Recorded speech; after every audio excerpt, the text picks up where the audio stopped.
we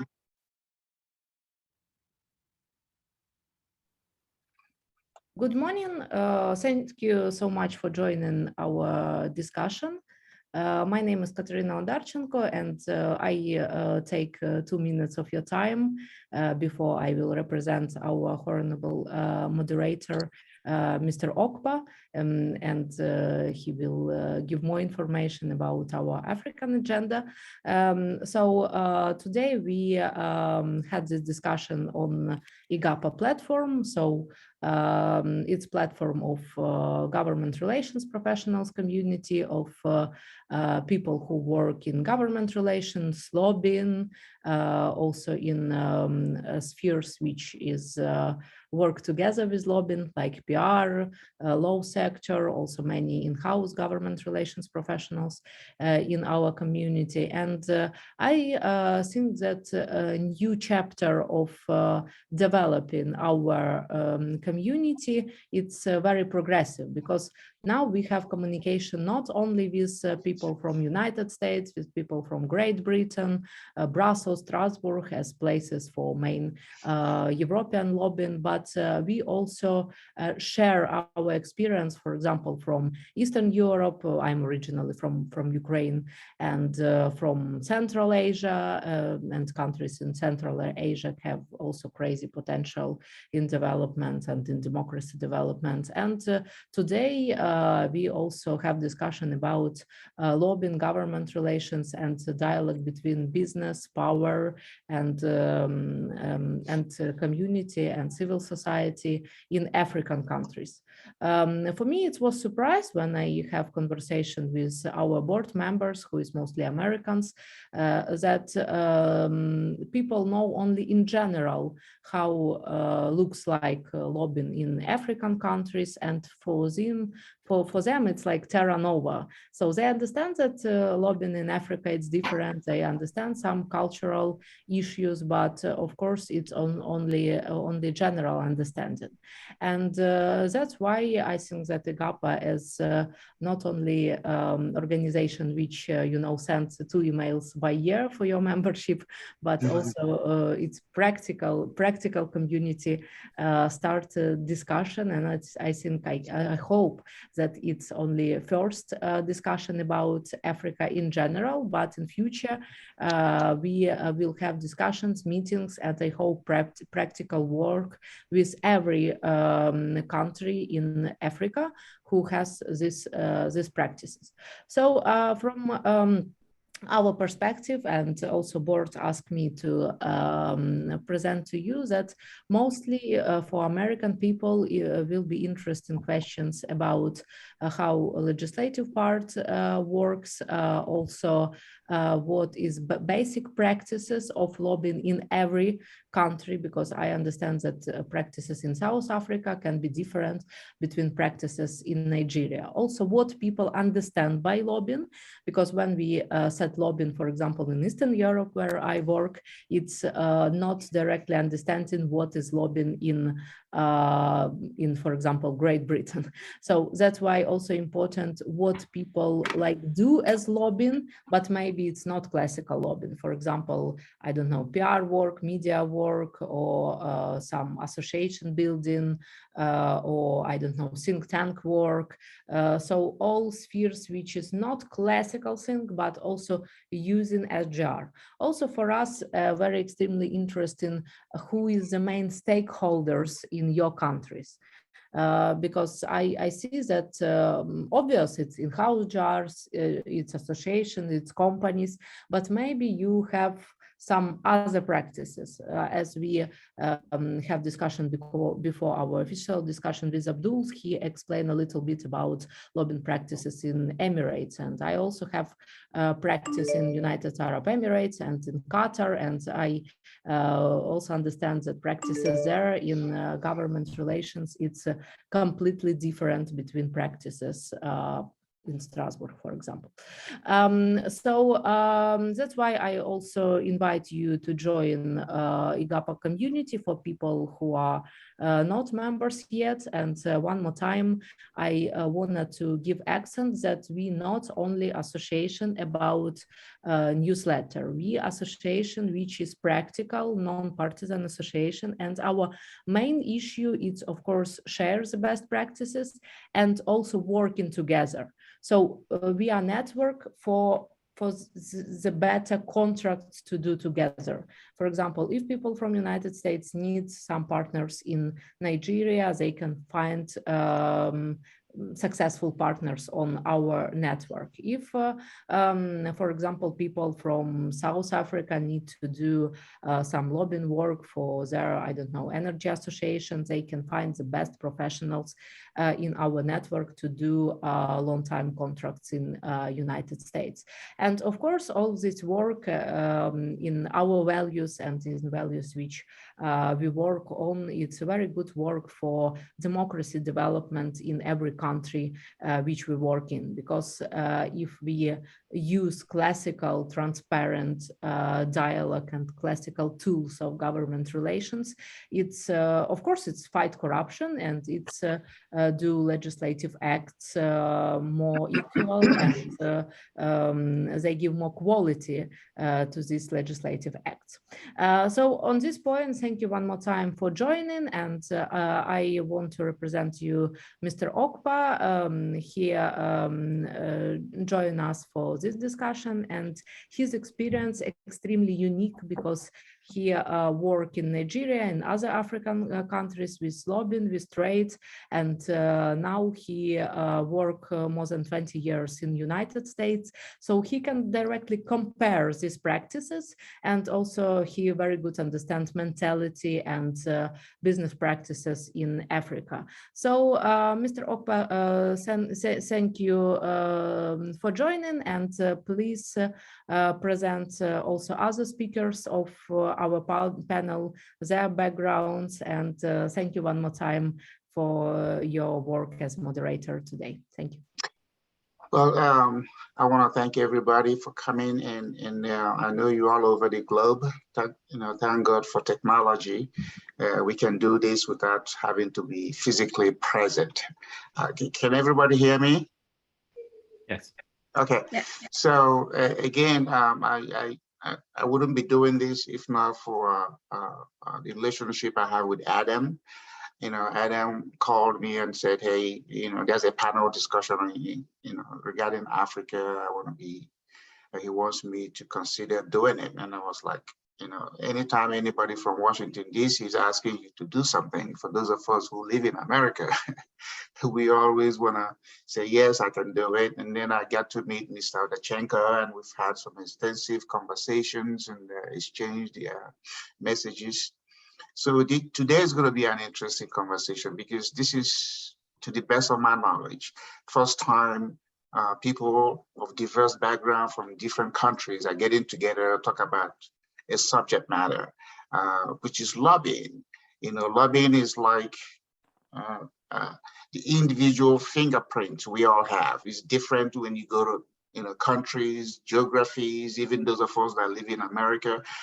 We have people that love our municipal government. We have people who love our state government. I mean, so it's on multiple levels of doing these things. And what is lobbying? Lobbying basically is ability to use influence to get to power, because there's the power and then there's the influence part of it. How do you do that? Varies from geography to geography, different types of government. So with that said, I'd like to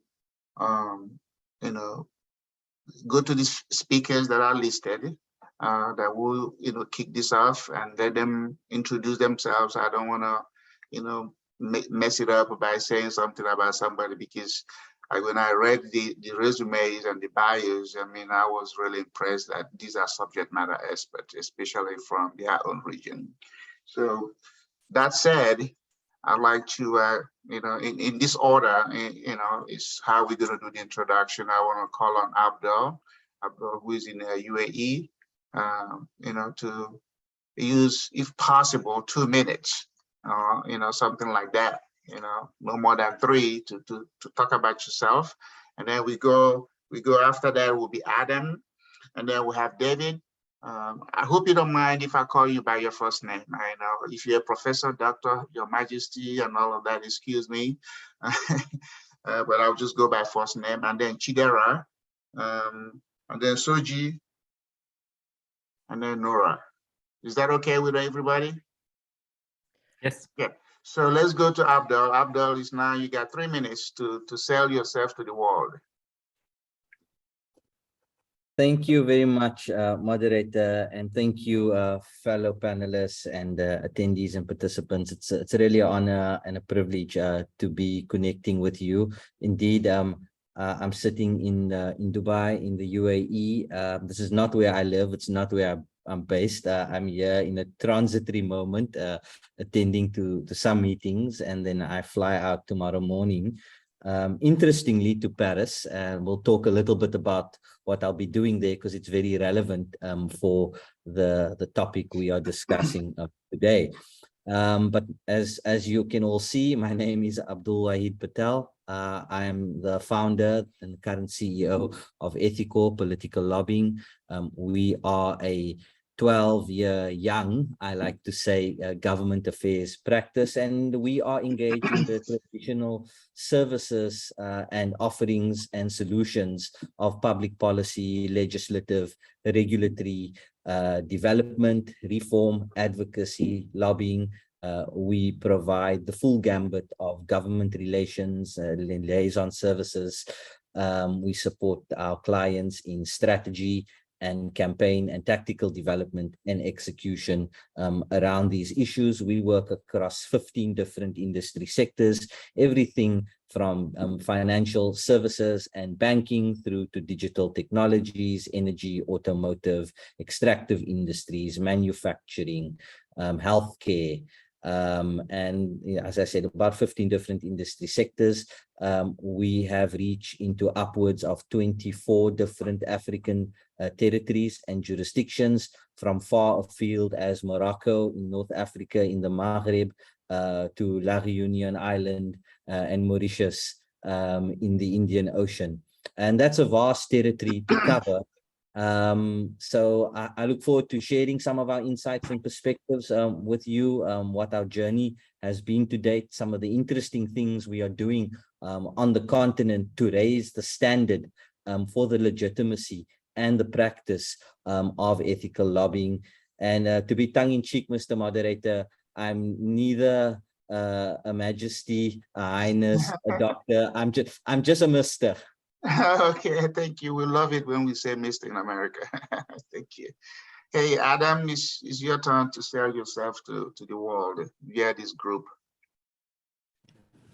Well, good morning, everyone, or afternoon, wherever you're dialing in for this great Zoom. I first want to thank Katerina for putting together such a great group of panelists and participants. I've had the pleasure of working with her and the IGAPA group in the past, and I'm always excited to continue to be a part. As Ed mentioned earlier, I am joining this group today from Washington, D.C. I was born and raised in Bucharest, Romania, and immigrated to the United States in the 1990s, and was very fortunate to have that privilege and opportunity. Currently, I'm at a lobbying firm based in Washington, D.C. That is led by 3 former members of Congress who are committee chairmen from committees such as House Armed Services and House Permanent Select Committee on Intelligence and Education, as well as members who have served in presidential administrations and White Houses as ambassadors and senior roles in the West Wing. Our firm is very delighted to always play a part in these events as we represent clients from around the world that are seeking that influence in Washington, D.C. For opportunities for both that, whether it be a private corporation or a foreign government that is seeking that deeper level of engagement and understanding of Washington and how the system and the process works here, identifying where there is opportunity, and then really capitalizing on that strategy to bring about the ultimate goals and desires that each individual client seeks. As I'm sure you'll hear from many of our panelists, everyone comes to Washington seeking influence and opportunity. But this is a very complex town that is very tough to navigate if you do not have that right partner or team that has the experience and the relationships and the access that is essential to reaching those goals. So we're very excited to talk today about Africa and opportunities for the African continent, both as they lobby and seek opportunity here in Washington, but also working in country as well throughout the African continent. I thank Ed Akba, our moderator, and look forward to today's discussion. Thank you, Adam, for that awesome introduction. And so let's go to Mr. David. Hello, my name is David Baxter. This is the second event I've participated in. Thank you for the invitation. I am one of the 350 members, one of the 350 million members of the African diaspora who lives in Washington, D.C. And this is one of the, I think, areas or groups of people that has been underutilized and misunderstood and not leveraged when it comes to, how would you call it, lobbying in Africa. We bring, I think, a unique perspective to the African countries we lived in, worked in, and are very close to. And lobbying and advocacy in Africa, in my experience, has always been a triad of activities, I think, where it's business, society, and government. They all interact with one another, and different levels of government from, one that is very unique to Africa, which can't be ignored, is the influence of traditional leaders.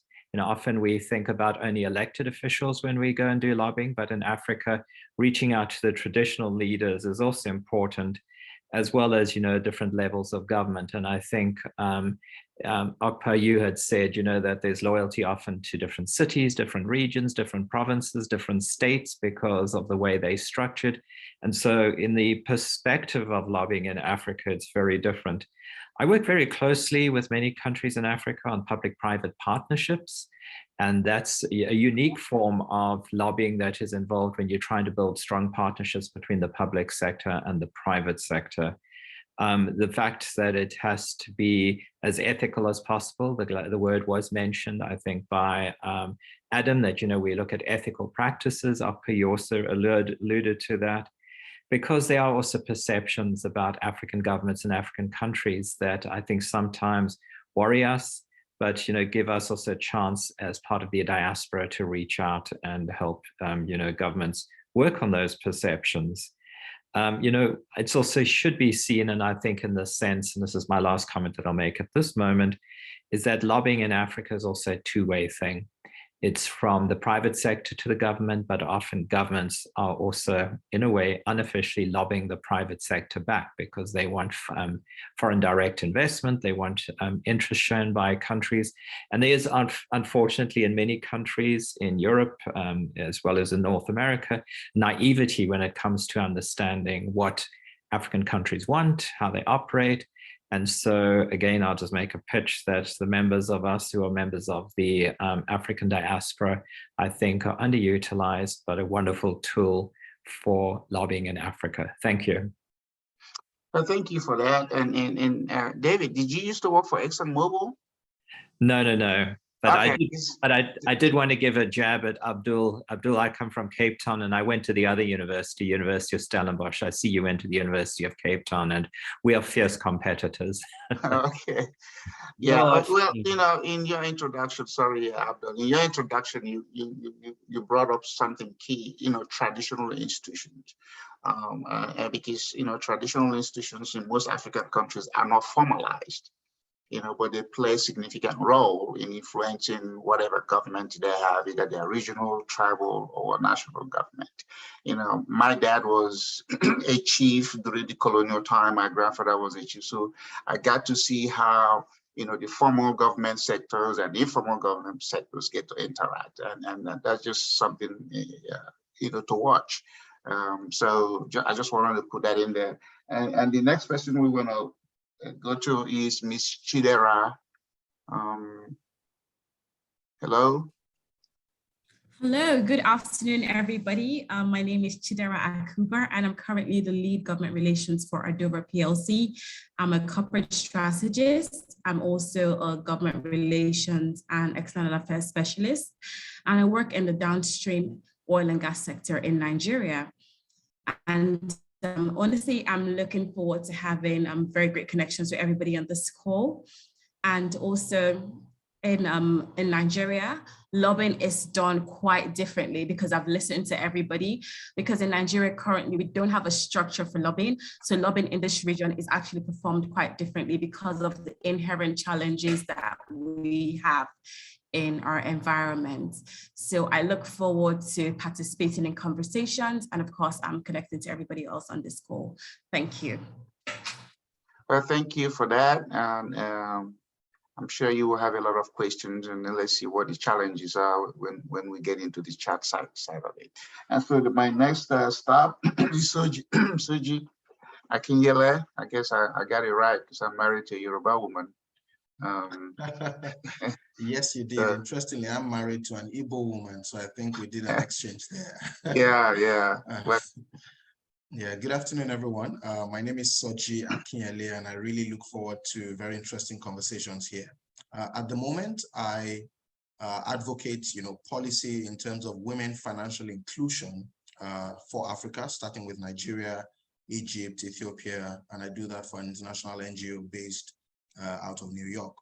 But before that time, I was head of government relations at the Nigerian Stock Exchange, which is the largest stock exchange in Nigeria. We have about 5 of them. And in that role, I developed the government relations framework, advocating for capital market policies, that could create an enabling environment for the capital market. Prior to that, I was in the Vice President's office, so the Office of the Vice President of Nigeria, working on what you know as the World Bank Ease of Doing Business rankings. So literally engaging with ministries, departments, agencies, private sector, and subnational governments to improve Nigeria's rankings in terms of the ease of doing business policy. So I think what I bring to the table is a more, if you like, policy-based approach to lobbying. And I like what David mentioned there, where lobbying is a two-way street in Africa, and in Nigeria, I quite agree, where private sector may be lobbying the public sector, but in my case, I also found myself in public sector lobbying the private sector, to get good work done. So I look forward to contributing to the discussions here today. Thank you. Well, thank you for your comment and a window to what your experiences have been, and all those will come to play when we go further down the line and have a healthy, positive conversation on how to harmonize practices. Like I said, the countries are like fingerprints; they are very different.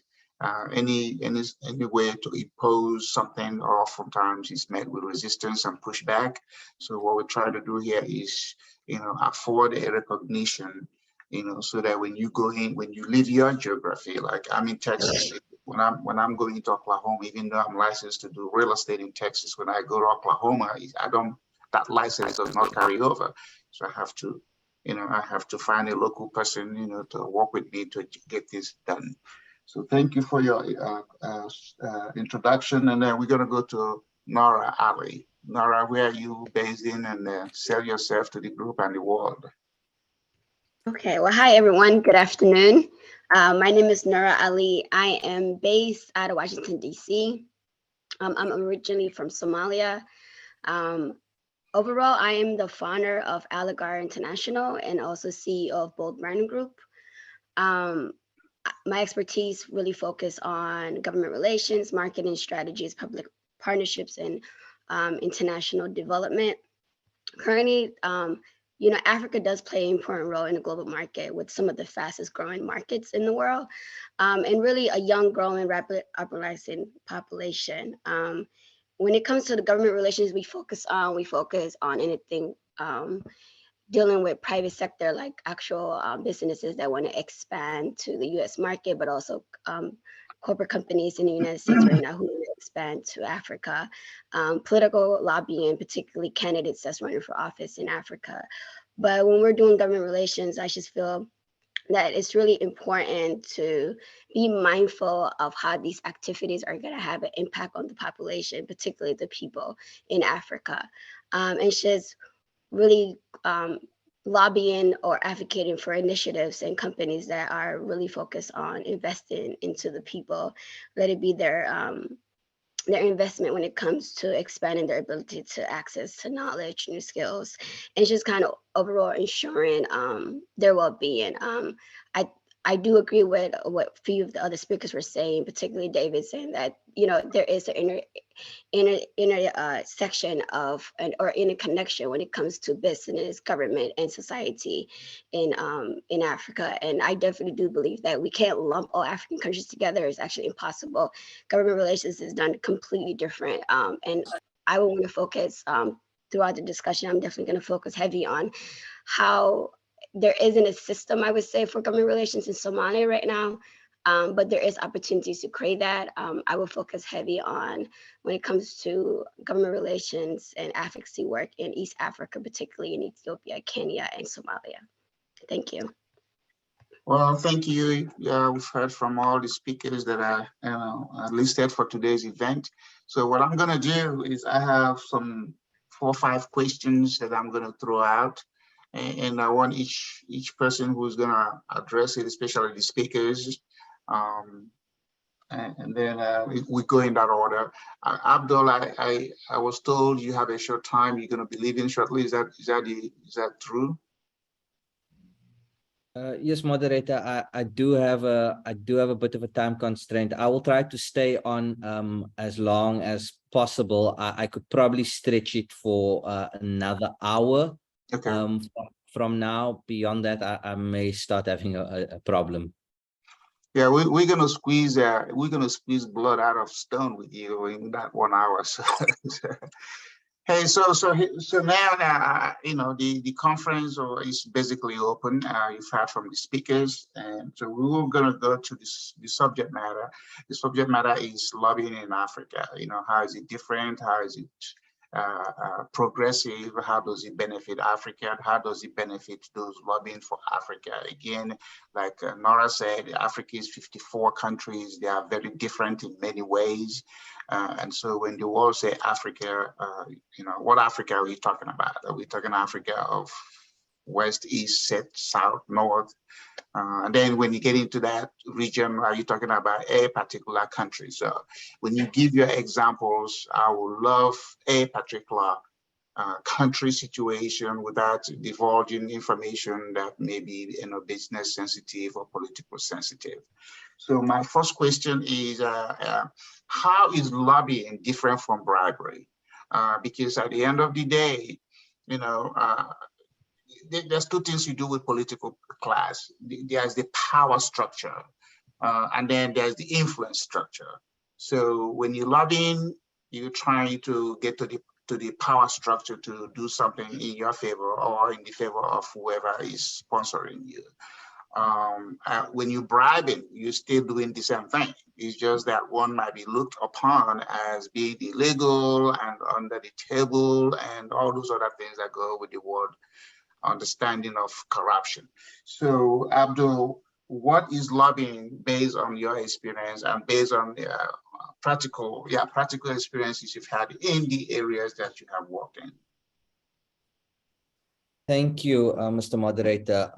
So the first answer to your question, in my view, and you are absolutely correct, and every other speaker, and I'm sure every other participant who will share their views today would be spot on when they say Africa is not one big homogeneous place. And I'll talk a little bit about why that diversity is important when it comes to the practice of lobbying. And for the purposes of answering your question and our discourse today, you know, it's true that there are many different types of activities that, depending on the definitions we may use, we could say this constitutes lobbying, this constitutes lobbying, and so on and so forth. I will confine my input today to the traditional practitioner point of view of lobbying that is lobbying that's conducted for professional purpose, that there is a fee paid to a professional service provider, a practitioner, who provides a set of services, advice, solutions that firstly is ethically rooted in a set of practices that says, if you are going to engage at the political level, if you're going to engage at the level of technocrats who formulate policy, draft legislation, develop regulations, and if you're going to influence them on behalf of whatever interest, whether it's a commercial interest, whether it's the interest of a large think tank or civil society organization, but you are getting paid a fee to deliver that professional service, just like a lawyer gets paid a fee to provide legal services, then you ought to engage in the provision of that service where your own conduct is always going to be above reproach. Okay. I won't talk today about other forms of lobbying. I think there are many other capable colleagues on today's platform who can. So I won't talk about public-private partnerships. I won't talk about campaign lobbying. I will talk about professional services lobbying. Firstly, because that's my forte, that's my interest, and that's what my journey has been about for the last 12 years. We set up, just as a backstory, Ethicor as a professional branded African government affairs firm 12 years ago, 2009, immediately in the aftermath of the global financial crisis. Naturally, our first foray was in areas like banking and financial services. And you know, we very quickly had to answer this question. What firstly distinguishes doing government affairs and lobbying in African jurisdictions that we were launching in from the way in which it is done and associated with in other established democracies, the US on one hand, the UK, Whitehall on the other hand, Central Europe in Brussels, and many other jurisdictions where the history of the practice is more established from a professional services point of view than on the African continent. I tell that story because one of the key things we needed to do was to disassociate the practice from nefarious activity. Obviously, you know, like in many other parts of the world, there are things that happen in African jurisdictions that are reprehensible, that are associated with bribery, with corruption, with malfeasance. And what we did was to create a package of professional services that firstly are associated with the highest level of professional and ethical conduct. I say that because many times we are faced with a situation where a potential client wants us to take on an advocacy or an influence or some kind of reform or change mandate. And they may be faced with serious commercial considerations and pressures, and they are looking for the shortest, quickest solution to the problem. And sometimes they will ask us very directly, okay, what do we have to do to get this minister in this country to take a decision in our favor? What do we have to do to make him happy? These are euphemisms for bribery. These are euphemisms for corruption. There is also a gray area, okay, which are things that are not distinctly corrupt, but role players in the political elite, in the institutions of government, get an upside, things associated with sponsorship, things associated with campaign donations, and so on. I'm going to stop there. I'm telling all of that because what we've had to do successively over 12 years is to say, if we're going to grow a professional government affairs and lobbying practitioner industry based on providing those services for a fee to those who want to buy those services, then we first and foremost need to set the bar very, very, very high in terms of ethical conduct for consultants and advisors. That is why we were the first firm in the African market.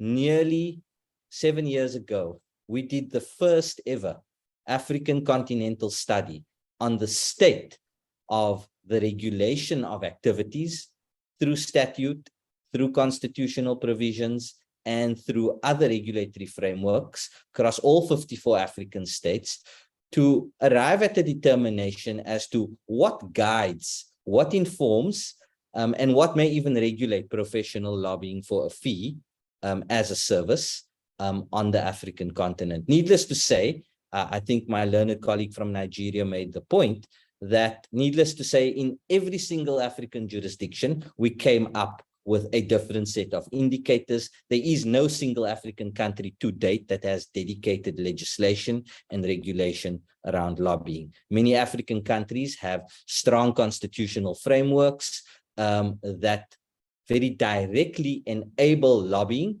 or representation of interests as part of the democratic public participation processes when it comes to policy making, law making, and rule setting. There are many African countries that have strong statutes around the conduct of civil servants and how they engage with interest stakeholders in society. There are countries that have strong regulations and laws around things like political party funding. And so we've got an interesting construct when you look at the continent as a whole, when it comes to various manifestations of things that may shape and inform the conduct of a professional government relations practitioner or lobbyist, as we would call it. So that's the first point I wanted to make, moderator. The second point I wanted to make is that we have, in fact, established bodies on the African continent to champion the cause of the industry, to create the standards that will ensure the industry has legitimacy and acceptability in the eyes of governments and in the eyes of other civil society stakeholders.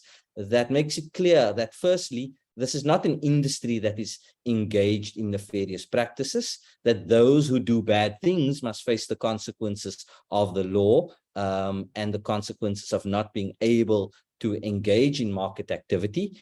But that requires total transparency. If you are engaged in lobbying, you should not be using euphemisms, okay? You should be direct that you are engaged in lobbying. This is part of the problem in many African jurisdictions, is that, you know, people don't want to use the word. And I get the sensitivity about it, and that's never going to change. It's going to be around for as long as this industry proliferates across the globe. But that doesn't mean it's a nasty word. We need to be judged by our activities. We need to be judged by our practices. We set up the African Lobbying Union in 2019 as a continental body to drive this process. It is enjoying increasing recognition from regional institutions like the African Union, like the AU Commission, and the Pan-African Parliament, as we work to develop the first ever African Charter on professional lobbying and conduct for lobbying as a professional consulting service on the continent. And we are working across many key African markets to establish national associations so that we address exactly what my learned colleague from Nigeria spoke about, the fact that in each and every single African jurisdiction, there is unique systems from a political process and institutional affairs point of view that dictate the levels of acceptability for what can be done and how it should be done in the marketplace.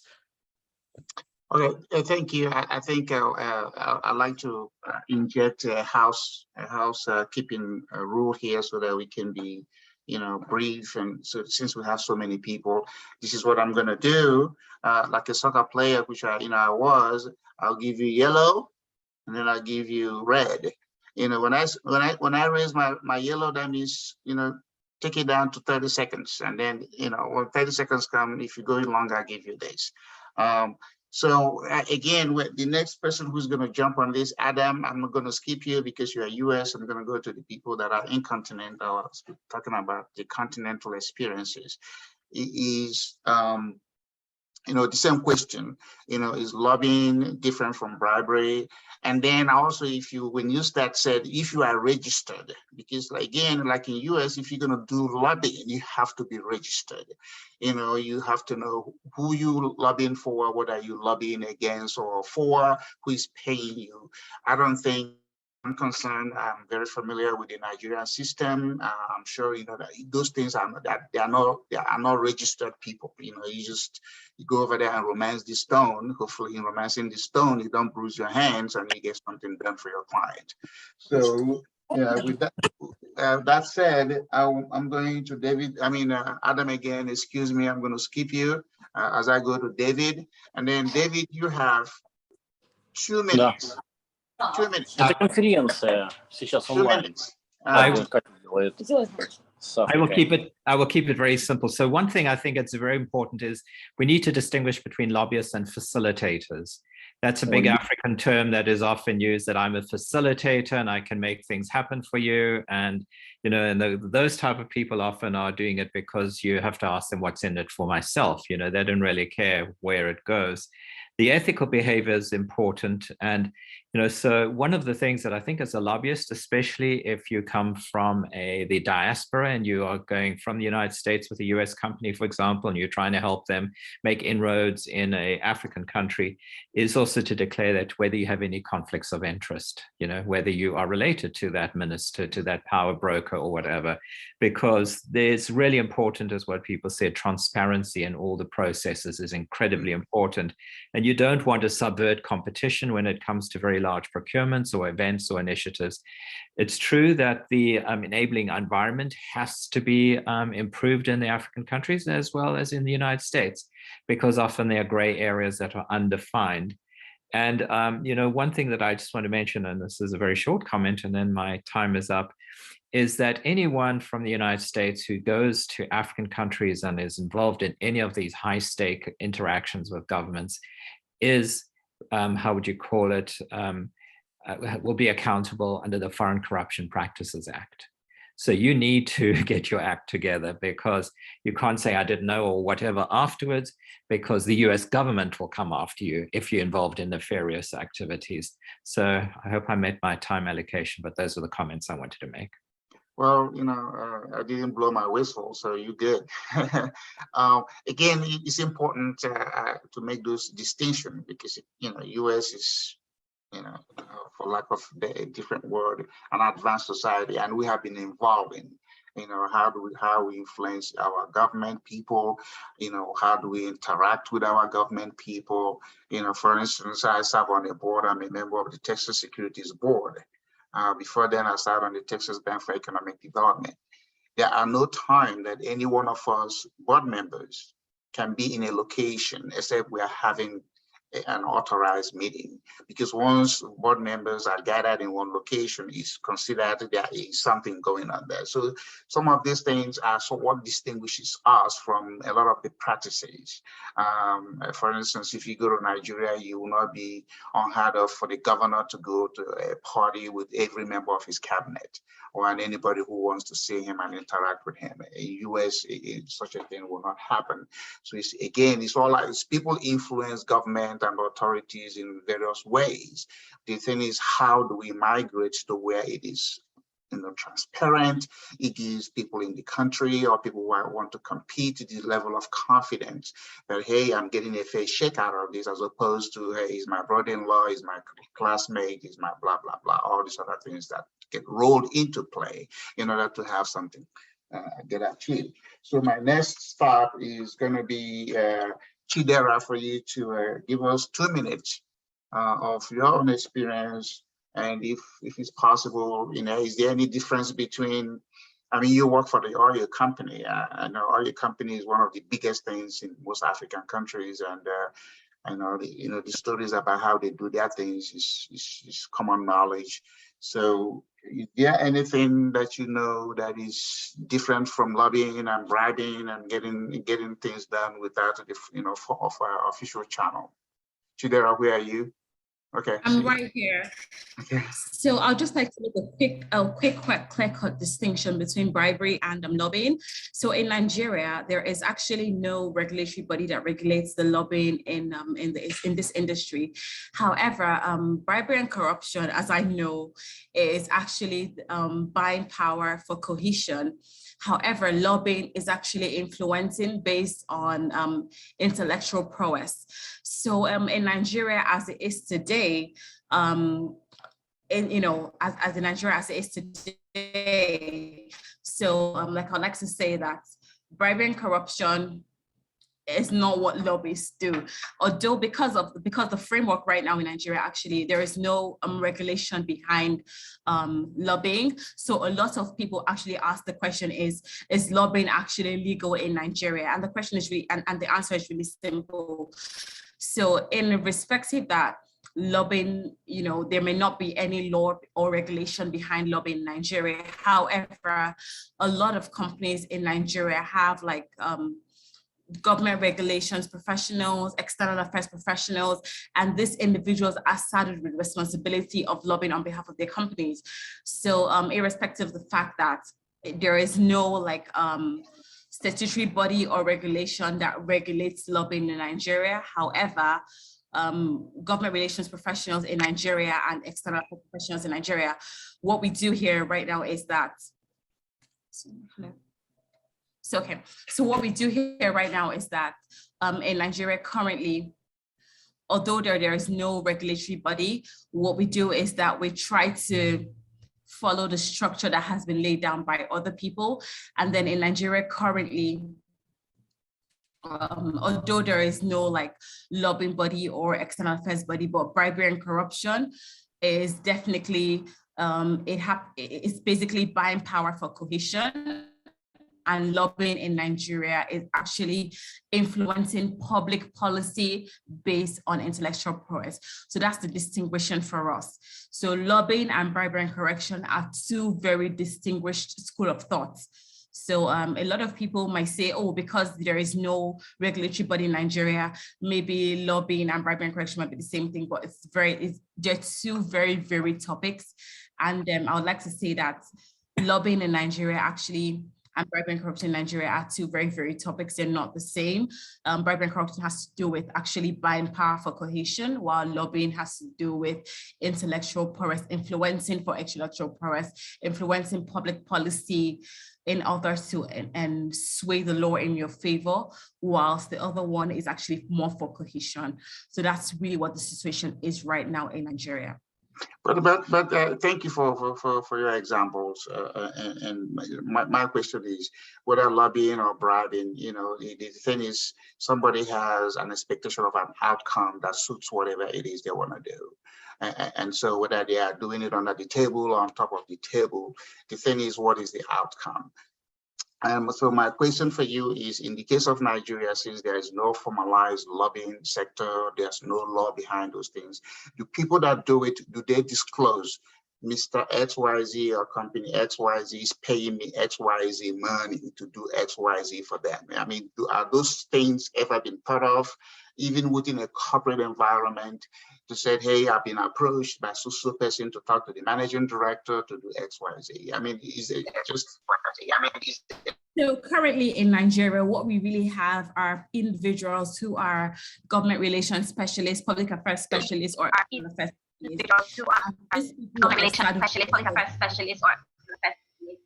And these people are saddled with the responsibility of actually lobbying on behalf of the organizations or companies that they represent. So in answering your question, I would say that currently in Nigeria, individuals are actually saddled with the responsibility of. Hello. Okay. Okay, I don't know, maybe there's a communication issue based on technology. Let's go to the next person on my list here, and it's going to be Soji. Soji, again, 2 minutes. Examples of you know, anything, you know, different between lobbying and bribery, or you know, because again, what we want to know is, how do people achieve outcome? You know, whether by cohesion, whether by, you know, slowly giving you something and figuring out, hey, at the end, I'm going to hit you with a request, and I want that request to be, you know, addressed because I've influenced you some kind of way. So can you use 2 minutes? Can you use 2 minutes? Thank you very much. I would just like to take it up from where, you know, Chidera was trying to make that point, a very, very important point she was making in terms of distinction between lobbying and bribery.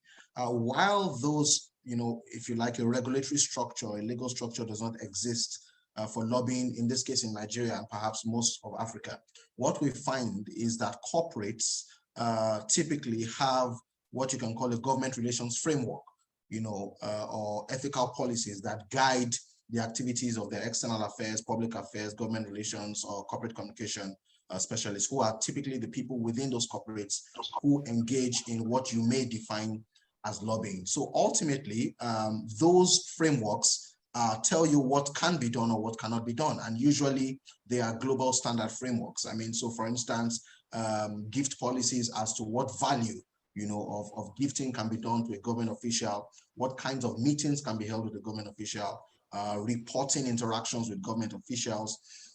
And also, so when it comes to lobbying, it's really, just taking Chidera's point again, it's really influencing, based on, for want of words, intellect, in the sense that, look, you are advancing a policy that naturally would favor your organization, but actually within the context of an enabling environment, it is to the benefit of the sector and to the benefit of the economy. So ultimately, you are trying to show as much as possible the global benefit, if you like, or the economic benefit of this. And, based on that, you are pushing and advancing, advocating, for that change in policy. In the capital market, where just a few years back, I was operating as head of government relations. Clearly, as stock exchanges all over the world are self-regulatory organizations, very heavy on regulation, right? And so what I had to do first was to define what is the government relations framework, through which the stock exchange can interact with the Securities Exchange Commission, with the presidency, with the finance ministry, and things like that. And on that basis, you then can advance policy. And we were able to achieve, a number of them, from even getting, clauses into legislation that reduce taxation on, investments, stock, anybody trading in stocks would ordinarily have had some kind of tax on their transaction. But we're able to get policies that reduce those taxes, what we call incentives, just basically to incentivize, greater participation, retail participation in the stock market. And all of that was without, in the sense, without bribery. But of course, there are there are, for want of words, allowances that can be used within a government relations framework or an ethical framework to advance policy. So for instance, if you had a convening of all, relevant parties in government that need to, understand a particular legislation or a particular view of advocacy in order to alter legislation. So you basically have, a webinar or a physical seminar explaining, almost like a stakeholder, a government stakeholder forum, explaining and advancing, your case, on behalf of your constituents, in this case, the capital market. So I think that's where the defining point is. Bribery, clearly, across any jurisdiction, whether in Africa or anywhere, across the world, has, its clear definitions. And, Chidera made that point very, very well, where she talked about the buying, it's almost a buying power for cohesion in the sense. But that's not, so in the absence of a regulatory framework, an economic regulatory framework for lobbying, corporates have to rely on their own individual ethical policies, which all corporates, should have. So ethical frameworks, again, government relations frameworks that allow you state the level of reporting, the level of influencing, the value, that you can use in influencing, in this case, monetary value and whatever interest there. So I think that's where the line should be drawn, that even without, a regulatory environment for lobbying in many African countries, for instance, in Nigeria, corporates have very strong ethical frameworks that they go by. And so their government relations or external affairs or lobbyists literally have to follow those ethical frameworks as well. Okay, I want to pick up on some of the things you said. Global practices usually is euphemism for nothing, because, until you have an enforcement capacity, it doesn't really matter. So if things are going on and there's a violation, because the key point is, if a rule is violated, is there an enforcement clause, and who enforces that? And then the other thing is gift item. In US, you cannot give an American president any gift more than $100. and I can tell you how we get there. Or any governor or anything that is of monetary value has to be quantified in such a way that is recorded and known. Now, in the case of bribery and corruption, it's just to make a distinction or kind of draw attention to it. But if I'm a minister in Nigeria, I'm a managing director of a bank, and you're approaching me for something, and while that is on a corporate level, and I say, oh, you're coming from UK, I would like my kids to get admission to Oxford, and you say, oh, sure, I can do that, and if that is done, is there any provision? Because that in a way is undue influence. It is bribery in a way outside of the original intent. So how is that accounted for? In an environment where there's no regulatory, stringent regulatory rules, as well as enforcement. Who in Nigeria? Very good question. Who in Nigeria? Is it the Nigerian police? Is it the Exchange Commission? Is it the state legislature? I mean, who enforces any of these rules if it goes violated? Just short, less than 1 minute to answer so I can get to Nora. I understand you. Very good question. So the first one on global practices, what I mean by that is that, for instance, in every sector that operates in Nigeria, there are what you call corporate governance structures. There are ethical structures already stipulated by the regulator.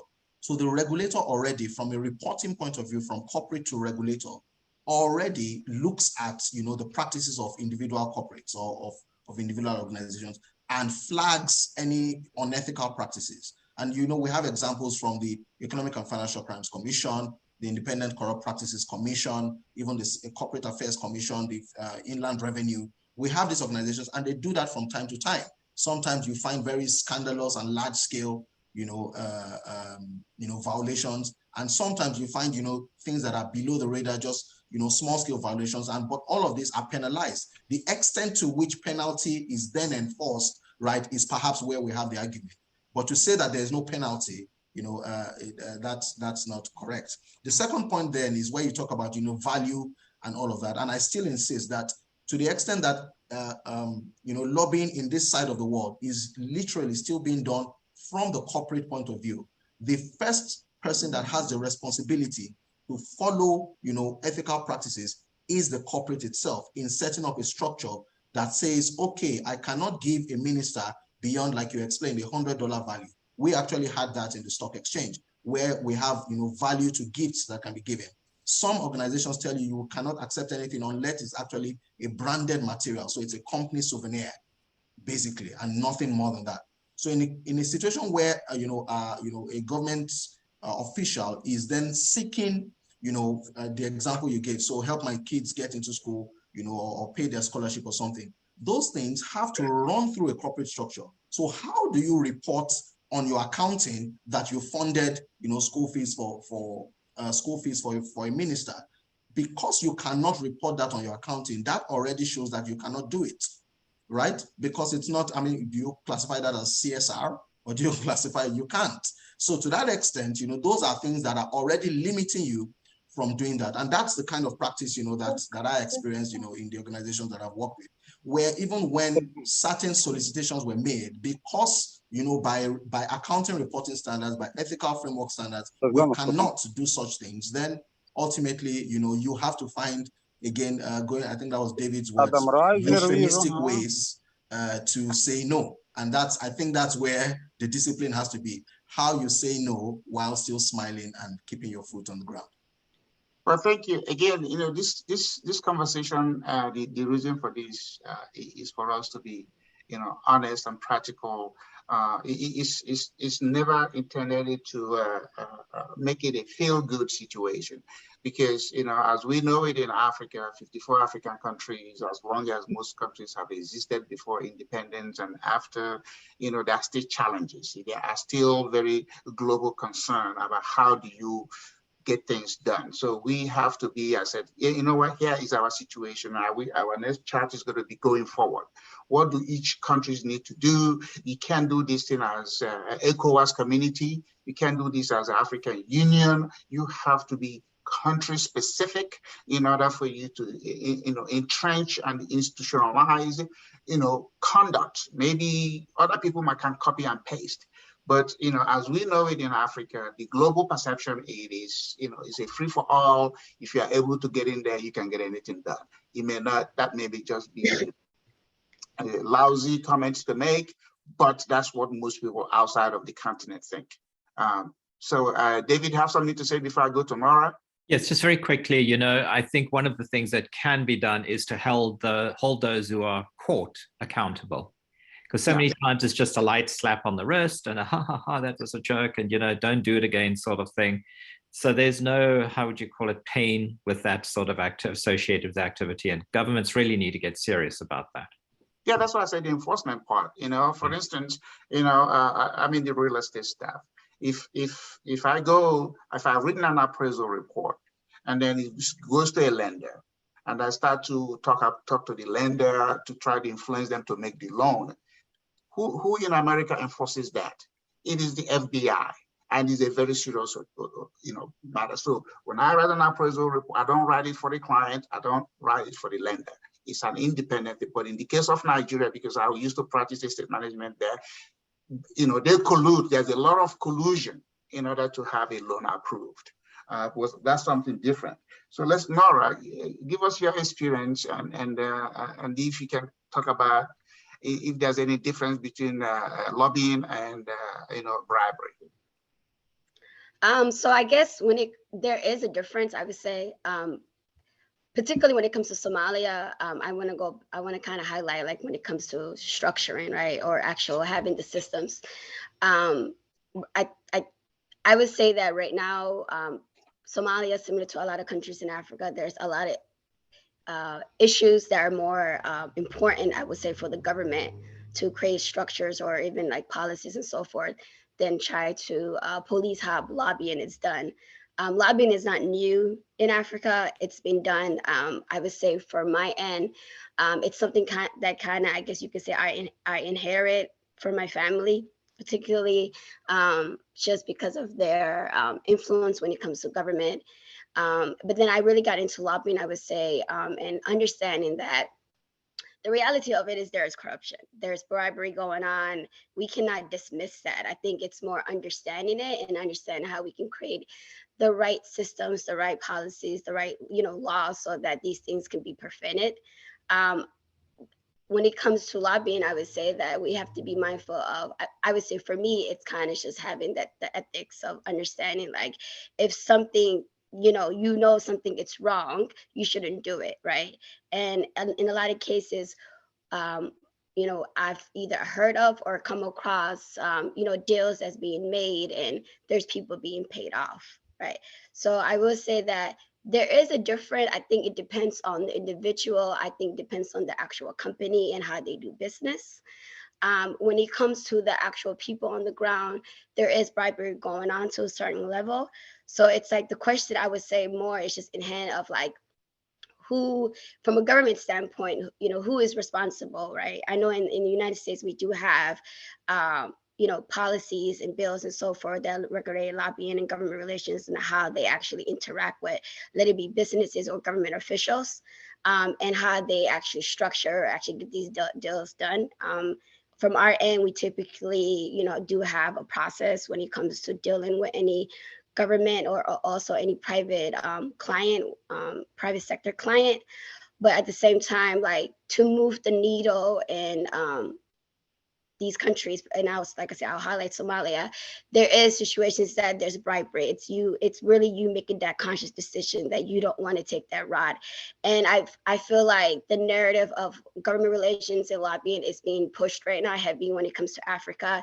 And I think we're in a unique place that we're able to actually set the roadmap, or actually the playbook of how to do lobbying government relations in Africa. And it should be particularly focused on, how understanding the cultures, the norms, and how business is being done in these countries before kind of pushing a certain, I guess you could say, ways or a certain way of doing business. So I think there's opportunity to actually, like, build these things out. I think people who are really passionate about Africa and making Africa, when it comes to growing the economy, making civil society or just human capacity better, I don't think we should be like more infused in our narrative or our views into how business should be done in these countries, but more trying to come together and actually say, how can we know that in the next 20, 30 years, like, Africa is going to have 70% of the population. We know that companies want to do business in Africa. They want to expand. Like, it's literally the new frontier. So meaning there's going to be an increase of lobbying, government relations, and advocacy globally when it comes to Africa, when it comes to dealing with African countries, when it comes to the public sector and so forth. So for me, it's really just kind of being in the discussions to say, okay, so these things are happening. We know it's coming down the pipeline. Let it be through digital transformation. Let it be pushing this narrative of climate change and sustainability, and also like democracy globally, right?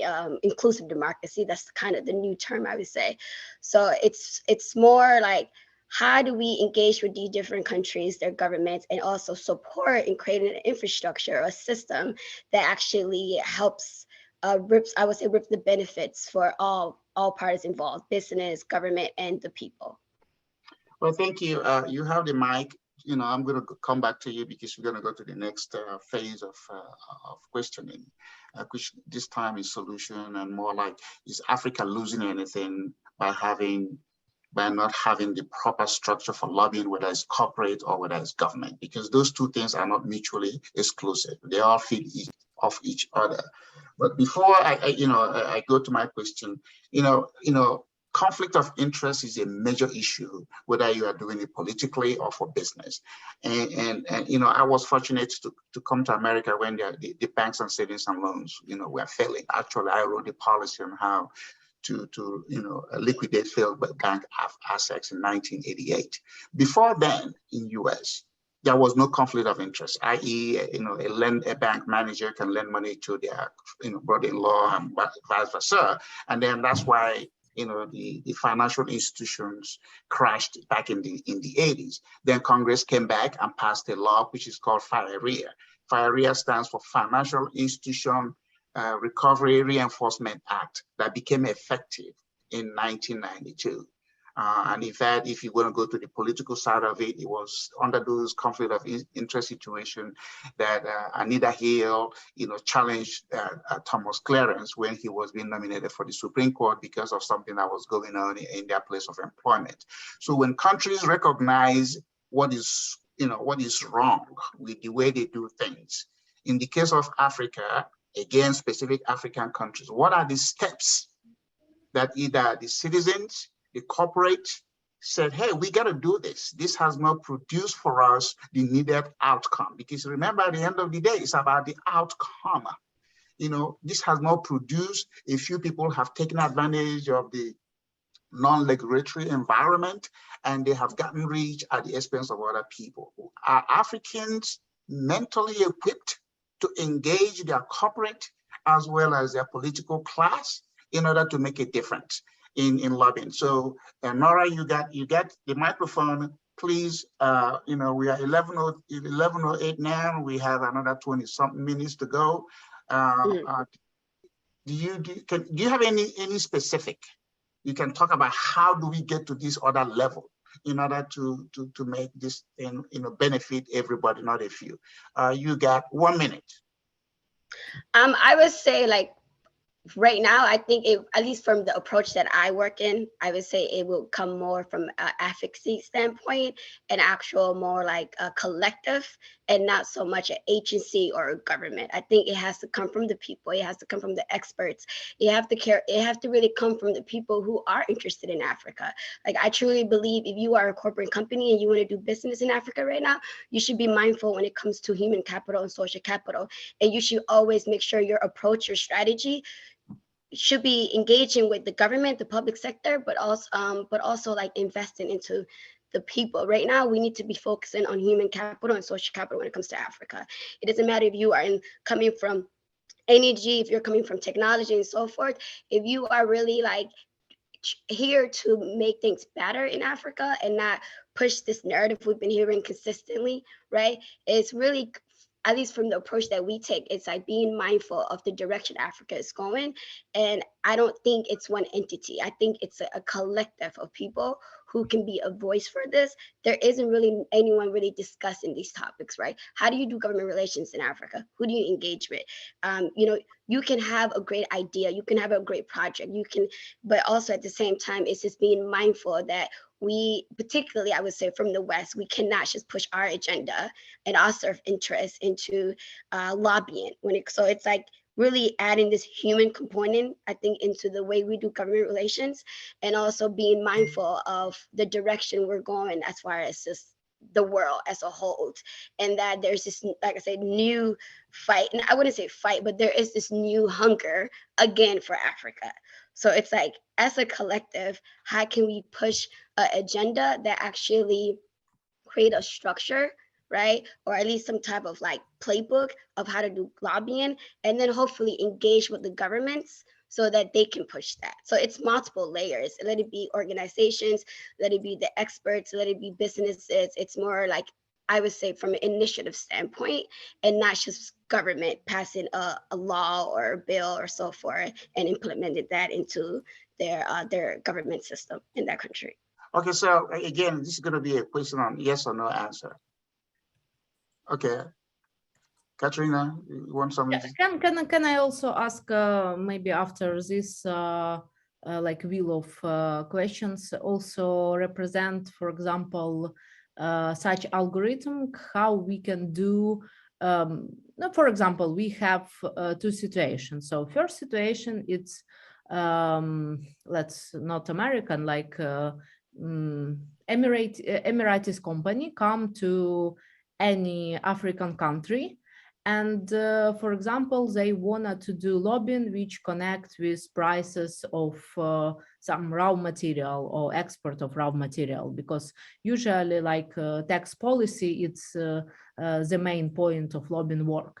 So what will be the algorithm of work in your country for this case? So like we must do like with this law team law work, and we must go to media or no, and so on and so forth. And second situation, it's situation when, for example, Nigeria, I don't know, producers of javelins no, it's not good example. Nigerian political party wanted to do political lobbying in DC. What is the main tools will be for them to be successful in DC? I think that these cases will be also very useful in our discussion to understand tools and to understand tools in every African country and tools of work here in DC. If it makes sense, also please add it to discussion. Thank you so much. Yes, again, like I said, you know, if in your 2 minutes or whatever time you have to speak, if you could say solution. Again, Africa is, you know, is larger than any one particular country. There are just 54 of them. I mean, just imagine yourself having 54 spouses. You know, you have to be some kind of super human being to get to every one of them. So again, is Africa losing anything? Okay, individual countries, are they losing anything by not having a formalized lobbying institution, or also not having enforcement powers to go after these things? Because again, don't forget the fact that it's all about the outcome. Who wants this outcome? If somebody wants to come and buy Nigerian crude and don't want to go through an NPC or the institutions that handle it and they still get it, is Nigeria losing? How do you get that? Or somebody wants to go mine something and they just, you know, exchange mining leasing agreement and they're doing it in the country. You know, these are practical. These are things affecting, you know, the African situation. So David, I see your hand and you have 30 seconds. Yeah, so just the infamous case of the Gupta state capture in South Africa is an example of how a family group came in and lobbied politicians and essentially subverted the whole economy in a way, which resulted in political, how would you put, discord, the firing of in the elections of the state president, Money was lost. There was enormous amounts of loss to the state, how would you put treasury, etc. So do African countries lose when there aren't controls? Yes, because they lose opportunities, they lose progress, they lose good leadership, they lose everything. Okay, so now I'm going to be asking, I'm going to come to you, Sergi, and the question I'm going to say, assuming you're a Nigerian president, because, you know, Nigeria is a waterfall sort of political thing. The president is, you know, the president is everything. If your kid is not getting admission to university, you go to the president, he will call the vice chancellor on your behalf and you get it. You know, so we can't deny that fact. The African political environment controls the business environment. In the sense that, you know, a lot of things the corporations don't have the political will to do, and they have very limited success, you know, going in and lobbying even the National Assembly, regardless of what the president. So if you were to be president of Nigeria today, knowing what you know about both corporate lobbying and the political influences, you have 1 minute to say, this is the sort of solution, this is what you will put in place, and this is how that whatever you put in place is going to be enforced. Just solution. You are the president now. You wake up tomorrow, you are your excellency. What would you do? You know, what would you do for that country? Thank you. So two solutions. My first solution will be to debunk the powers of the president. Largely because actually the president is no longer as powerful as you. I don't know when last you were in Nigeria, but it's no longer as powerful as we used to think. The state governors are actually the ones, you know, that wield that level of power now, based on the amount of resources that are at their disposal and, you know, the innovation they can have within their states. But to answer your question directly, I agree that a legal framework, or if you like, a regulatory framework around lobbying and, you know, just general government advocacy should come to play. That can easily rest within what we currently have as the Competition and Consumer Protection Council or Commission. You know, and just another letter could be added to that, and Lobbying Regulation Commission, which then drafts a framework, an overarching framework that guides how, you know, private sector interact with government and the penalties, you know, and the extent to which those penalties can be enforced. I agree that those penalties usually are influenced by the political will of, you know, political leaders, the president, state governors, legislators, and all of that. But I think that that's a very important thing that should come to play. That if we're going to be interacting with the rest of the world, and the rest of the world has those kind of advocacy or lobbying frameworks, then we also should have ours, such that that way there's an interaction. And so at any point where people are ascertaining if you've crossed the line or not, we have a formal basis to actually penalize, you know, whatever lobbying activities have crossed the line. So that's something that I would look to institute. Okay, you know, again, you know, I was in Nigeria 4 times last year. So even though I've been out for 35 years, I am, you know, my sister was the first lady, you know, Gombe State. My brother-in-law was Randy. So you know so what we're talking about. I'm very entrenched. I went to school in Port Harcourt, you know. So, but so my what I want to talk about is, you know, South Korea. You know, when South Korea was trying to present a very good presence to the world, they were accused of, oh, look at all your corporations were corrupt, you know, corruptly enriched. You know, you can't compete, you can't do anything. And I think South Korea, I think in that late 80s or 90s, went back and tried a lot of their former presidents, whomever, that got them this, you know, bad brand. Tried them, prosecuted them, and that's when you saw South Korea from 1999. They started to launch themselves. You know, that's when they came in here, introduced Hyundai, you know, and America fell for it, and then they became the first country to my company to introduce 100,000 miles, 10,000, I mean 100,000 miles for 10 years guarantee. And no American company did it because they wanted to say, hey, we're ready to play in this global market. So we have to be cognizant that, you know, African companies haven't been able to make it to the stock exchange, you know, the capital market that you represent, to attract this, because there's always this concern about the money that these people are putting forth. You know, is it earned by corporate engagement, or is it money laundered through some other means? That's just something that I got that point, and I can just comment to that in 30 seconds. The truth of the matter is that regardless of how we think about it, it's a two-way street. So even the the issues of laundering that we talk about, these laundering issues are also being facilitated by, you know, depending on whatever you want to talk about, the West or the East. So it's also important that we, you know, both sides of the table take responsibility, in the sense that if Africans were laundering money, they're laundering it through, you know, Western accounts, Eastern accounts, you know, whatever block you want to represent. So it's important that, you know, the other side of the table also takes some responsibility, in the sense that, look, you then begin to, you know, sanction these things. And we've seen very good examples of this, you know, the Abacha loots, and how, you know, the UK and US governments have, you know, cooperated in sanctioning and repatriating these funds. So I think, you know, the scale of laundering or, you know, of whatever corrupt practices, you know, needs to be recognized, that it's a two-way street. There are two sides to it. And so as we are also trying to launder our image, you know, we also rely on the receiving parties of many of these laundered funds to equally, you know, take the right sanctions. And I like what the UK and US government did in recent times about the Abacha loot. So just to put that out there as an example. Oh, no, again, it's a two-way traffic, you know, international relations and global relations. However, you know, whether it's multilateral or bilateral, it's always a giver and a taker. The point is the giver induced to give, or is the taker took it because the giver said, hey, do it. So these are things, but always remember, at the end of the day, is the weakest part that is always going to be criticized for not doing it. So it behooves the person who is going to get the blunt end of a global perception to say, hey, I got to clean my house. I'm going to stop certain things, so that way I can play in this role. So let's go to who else I haven't talked to. And then what we're going to do, Katrina, if it's okay with you, and then we will take questions. If anybody who want to do question, raise your hand or send it through the inbox, and then we can address it in the next 15 minutes before we close.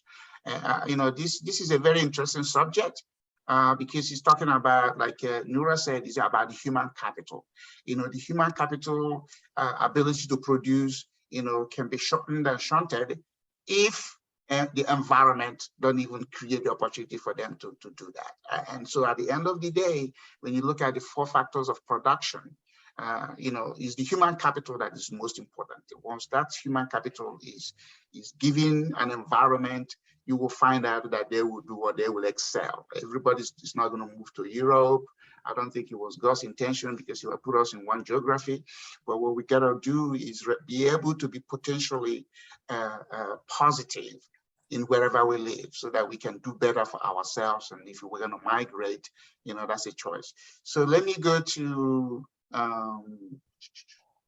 where's Chidera on the oil side of things. Since you work in the oil right here. Yeah, thank you. Since you work in the oil sector, you know, there's these issues about, you know, people have approached me, oh, can you help me buy oil from NNPC? And I always laugh about that kind of stuff, because I mean, if you wanna buy Nigerian oil, go to NNPC. But there's always the issues about managing directors of this oil-related stuff in Nigeria. You know, when they do certain things, boom, they go abroad, and nobody's ever tried to get them to account for what they are being accused of, rightly or wrongly. So how does the oil industry in Nigeria, because it's still the biggest earner of foreign revenue to the government, how are they sanitizing their own processes in order to give confidence to people who may want to invest in that sector? Sorry, I didn't catch that, please.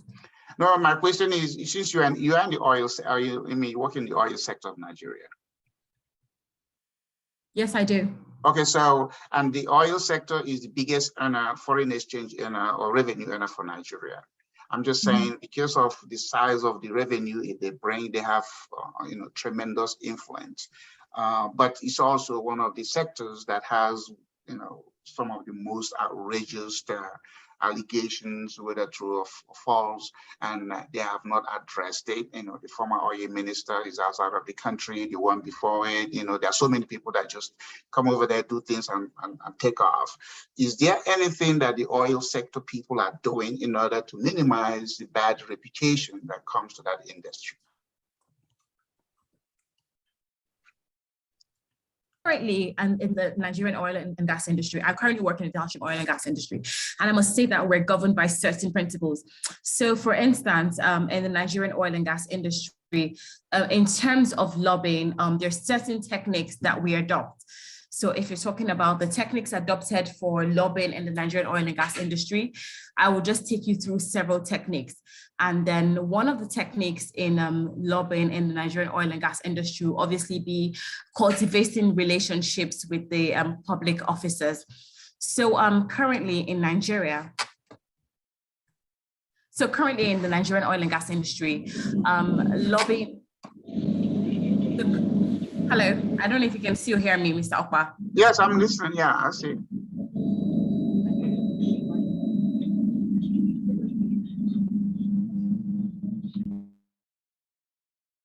I think she's having connection issue. Okay, so again, we Katrina, how much more time do we have to wrap this up? Katrina? I think 10-15 minutes, it's okay. Because okay, so let me for the sake of those listening, for the sake of those listening, yeah, for the sake of those listening, because I'm sure some of them may have comments and some of them may have questions. If you want to raise your hand or send in an inbox question, and then we can take it from there, so that you may have something else that will add a substance to the subject matter. Is there anybody here that wants to say something? Mr. Lawson, you have any questions? Okay, so I'd actually like to speak on the various lobbying techniques in the oil and gas industry. So one of the very foremost techniques in the oil and gas industry will be cultivating relationships with these public officials. So in Nigeria particularly, we do our lobbying differently. Like I said earlier, that there is no regulation or law governing lobbying in Nigeria. And oftentimes the lobbying industry is faced with a lot of fire by, is it a legal industry or what are the laws that govern us? So in the Nigerian downstream oil and gas sector, I'd actually like to speak on like the lobbying techniques applied in this industry. So one of the foremost techniques applied would be cultivating relationships with the public affairs officers. So in Nigeria currently, lobbying is quite challenging, as I said, because there are no techniques or regulations behind lobbying in Nigeria. So if you want to actually get like result-orientated goals, one of the things to do actually is ensuring that you cultivate relationships with these government officials. Mr. Leif, I can see your hand up. Yeah, go ahead and wrap up, because I mean we're going to go to the non-speakers in the audience if they have any questions, and then we just have. Okay, great. So I'll just like to quickly talk about like the Nigerian oil and gas sector. So like I said, like in the Nigerian oil and gas industry. So like I said, like in the Nigerian oil and gas industry. Yeah, something is going on with your connection. Okay, Mr. Lawson, where are you? Okay, go ahead. Katrina, please mute Chidera. Mr. Lawson, go ahead. You got 1 minute. You got comment or question? Yeah, I think it was also along with the question that the presenter was just speaking about. In the US, we break lobbying into two different type of lobbying. One is more like, I think, Adam's lobbying, which is direct lobbying, sending his firm to talk with members of the government or representing a company and speaking to the government. And one is more what we call indirect, which is the use of social media, commercials, TV, public relations campaigns in African countries. Is there a place for indirect lobbying, the use of social media campaigns, or is it simply just all direct lobbying, getting people to the members of government to push for your issues? Well, let me answer that, because we don't have so much time. Yes and no. Like I gave you an example. If the governor of a state, say in Nigeria, or the president or prime minister, and you want to go there and go meet, you can attend their child's wedding event or whatever it is they are doing socially, and you are free to donate anything, even though you don't know them, you're not a family member, you can donate anything. There's a case in Nigeria where a former governor said he got 23 cars, because of the wedding of their daughter.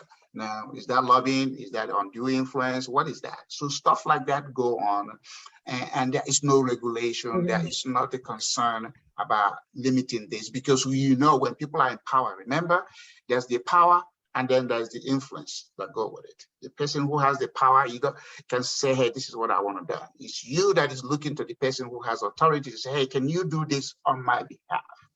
I know Suji has said something about Nigerian government. No, if the president of Nigeria picks up the phone and call the vice chancellor of any federal university, and I want this person to be admitted, you better believe it, they're going to do it. Okay, is that influence? Is that, I don't know, whatever you call it. But so my point now is Africa losing anything by having an industry that unduly influences its power bases? And if yes, how do we go through the AU? Because we know AU is a toothless bulldog. They have no enforcement rights in any individual country. Or do citizens from each individual country begin to bring pressure on their leadership, insisting that these laws are passed? Not only are the laws passed, enforced. And, so that's where I want us to go in order to conclude this interesting thing. And Katrina, I can't thank you enough for doing this. Maybe there should be a subsequent conversation with, follow-ups. So again, the question is Africa losing something by not having properly institutionalized lobbying? If it is yes, okay, is it individual country responsibility? And if it's yes, how is this individual country responsibilities begin to become, become something that they have to start to do? So Abdul, you have 1 minute to say that. Every speaker has 1 minute to address this stuff, and then we can go to the concluding remarks. Thank you, Mr. Moderator. The answer to the question is yes, we are losing something. There's all sorts of negatives that have been spoken about, but the first point that we all need to recognize is that if democracy is going to thrive on the African continent, like there is every possibility for that to happen, then lobbying is a sunrise industry. And again, I'm not talking about every form of lobbying. I'm talking about the most contentious form of lobbying, which is lobbying for a professional service where you get paid a professional fee. And so those of us who are engaged in that activity, and I think most of us on this call today are, then as African practitioners, we need to be proactive in taking the lead. Governments will not do it on their own until there's a political imperative or something at stake for them to do it. We need to be the ones who are campaigning and taking initiatives for the future of our industry as a sunrise industry that contributes to good governance and contributes to democratic dividends. And that's why we've created bodies like the African Lobbying Union. So, okay, before you go, yes or no, should anybody, whether you are incontinent or outside, that goes to go lobby an African government, be registered? And are those people willing to have their registration disclosed publicly so they know? Yes or no? That's not as simple as that, unfortunately, because we see in many other parts of the world, you have legal systems of registration, but you still have the malfeasance taking place. No, but I'm just saying, like, if you go to Washington, D.C. today, you want to know who is lobbying U.S. government, boom, you can get that list. It's a helpful tool. It's a helpful tool, but it needs a broader package of measures. No, but can it even be introduced? Can it be the first step? And anybody who's going to lobby or Africans, hey, register. Based on the work we are doing in the African Lobbying Union, it's not the first step. Okay. So Nora, what do you have to say? Is registration good? should everybody who is approaching an African company, either for procurement benefits or for political benefits, be registered and be willing to disclose their interest in doing that exercise? Yes or no? I think that's a step we can take, but it's not a step we can take right now. Just siding with what Abdul said, I think there is a lot of work that needs to be done more from advocacy and just kind of educating people on what the actual system is that we're going to use, right? Let it be for the continent or let it be per country. I think for me, I just believe it's better to engage, like even to the question that was asked about what is the best way to do lobbying, or how's lobbying being done? Yes, lobbying is being done right now when it comes to engaging with government officials mainly, but I think that we need to engage more, and it's going into the PR, communication, social media approach of advocacy. So it's not as easy as, hey, we just create a system of people being recognized as them being lobbyists. It's more we can start the process so we can get there. And I think the process initially is actually having these type of discussions, right? Having literature that's out to actually formulate what type of lobbying Africans should be doing, or what type of lobbying different countries should be doing based on their culture, their norms, their systems. There's so many factors that's involved. So I think it's very small-minded to think that we just need to take this approach of using the system that maybe Western countries are using or other countries, because it took them a long time to even get to the place of having, consultants register as lobbyists. So I think we should start the process, but there's multiple steps that needs to be taken prior to that. Well, awareness is important. But the thing is, as you create awareness, it's not a one-time thing. It's not, okay, I've created awareness, I'm going to shut down on that. You still have to keep it. In the US, a lot of the American people don't even understand how their government works. I mean, most people don't. Yeah, but the benefit is that for those who understand it, if they see a violation, there's the citizens' action that can expose that, and then all of a sudden there may be some nascent or forgotten law that comes to play, and all of a sudden somebody's been prosecuted or somebody's been exposed.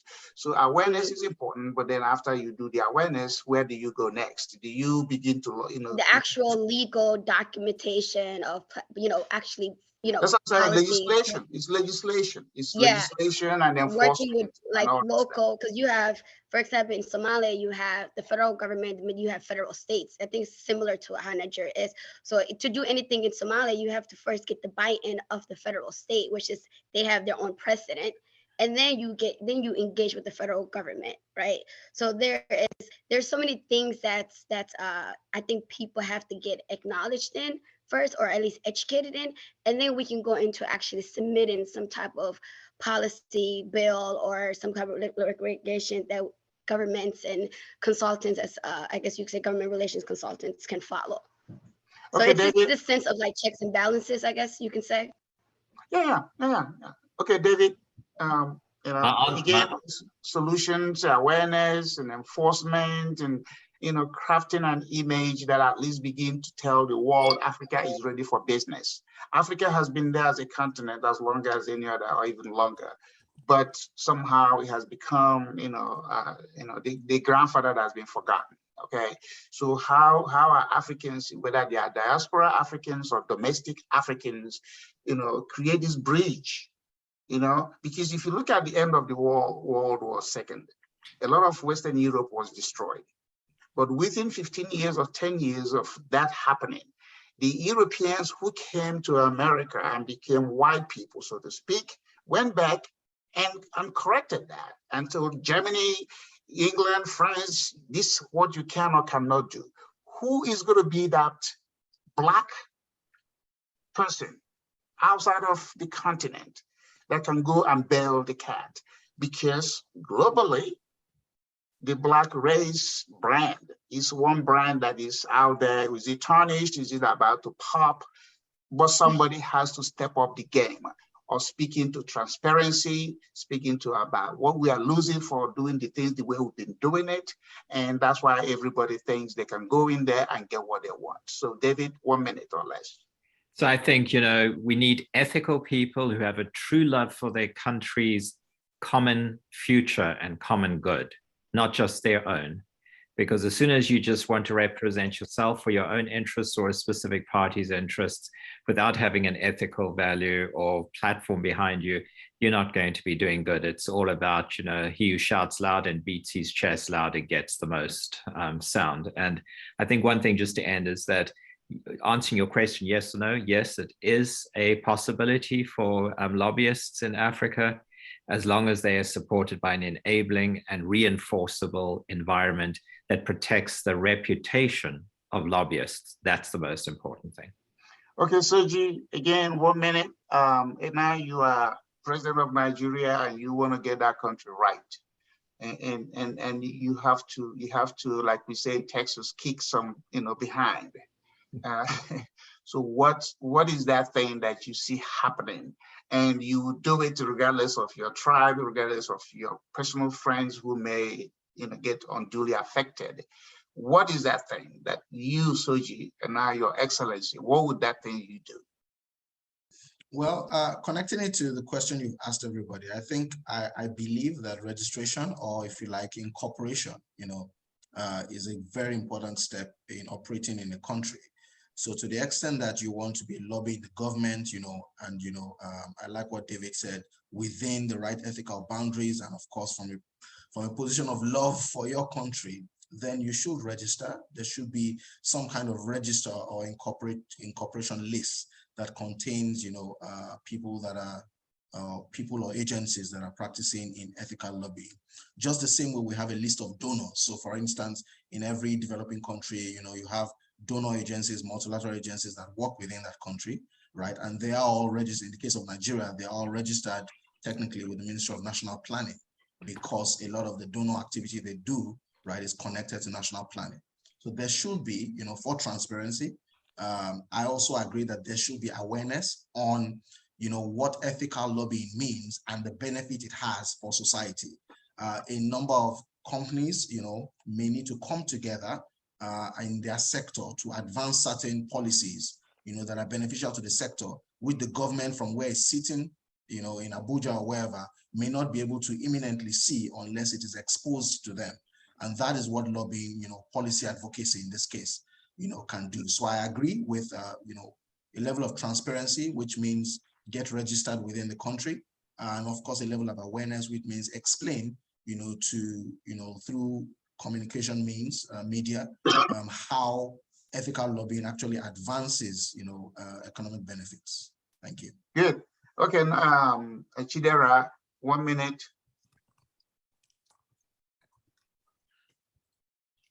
Hey, Chidera, where are you? Okay, maybe communication. She's off. Yeah. Okay, so Katrina, you want to go for closing remarks and future programs, or do you, before you do... Veronica to represent a little bit about our future programs, and also it will be good to do such discussion about cases directly in every country in Africa which have these practices. I think it's will be very interesting to plan also for this year this type of discussions. And thank you one more time for joining us. I think it's the first but not the last discussion about Africa. Thank you so much. Look, again, apart from Adam and Katrina, now I have some other people I would consider friends. Friends in the sense that we are all in this to see what is going to be best, for us as individuals, and then for us as the people we represent. Human capital is the most important capital, and if that is not being developed to where, the highest potential can be expected, then, nothing happens. Africa has everything that everybody else has. I think it's just the way they have used it or allowed other people to use it that has given it a black eye. And we can't deny the fact that, in a continent of 1-point-something billion people, with as many tribes as is possible, I don't think the tribal issues is the challenge, because America has everybody from every tribe in this country, and we still get things done because we are governed by rules and laws, and there are enforcement mechanisms. We're not a perfect nation, but we are a one in progress. So for those of us who have attached interest, either because we are physically present in Africa or we are remote from it, it behooves us to see that progress is being made so that the potential that is hidden there can come to the fore. And then people can start to realize, you know, the life God has given them and not the life other individuals are denying them because of their power. Lobbying is important. You have to talk. You have to talk to your leaders. In fact, even lobby your parents. Sometimes your parents want you to do something different. You got to go lobby them to do something else. So it's a human nature. Your wife, you know, your husband, your significant other, you're always going to negotiate something. You're always going to try to influence them. So it doesn't have to be government and corporate. It has to be an aspect of individual's life as to how do I get an influence that is good for what I'm trying to do. So I want to commend all the speakers for your time. I know in some part of the world where you are, because of time differences, is almost 6 o'clock or whatever the time may be, but you've given your time because you are making the sacrifice to see what is going to be better. And this conversation should be ongoing, whether it is online or in person. We should be doing it. We should be engaged. We should be involved. You know, when I left Nigeria after college, my father said, if I was going to America for money, I shouldn't go because I could make all that money in Nigeria. If I was going for degrees, I should stay back as Nigerian universities can afford, can give me any degree I want. But he said, get over there and get engaged. And that's what I have done for 35 years. I have run for mayor, I have run for Congress, I'm boards and commissions, because I want to understand why America is different in the way it is from everybody else. It's because of this dynamic change that individuals oftentimes push on their leadership to make that. So I hope that next conversation will be along the same line, but in a different positive light. And my information is available for anybody. I'm on LinkedIn as EEOPA. If you want to go over there and click and connect, we can do it. And I want to wish you guys the best, but let us push in order to get to the destination we want. I think at the end of the day, we all want to do what? Raise our hand and say, look at the good I have done because of the resources that I had. Thank you, Katrina, for this. And thank you for Adam and Nora, Suji, Lefi, Abdul, Chidera, and everybody else that is listening, but you couldn't say anything. Next time, I will make sure you say something. Thank you, guys. Thank you. Bye. Thank you so much. See you. Veronica will inform you by email about all information. Thank you. Thank you. Keep in touch about potential contracts. It also will be a great pleasure to work with you. Have a nice day. See you on the next IGAPA events. Bye-bye. Bye, guys.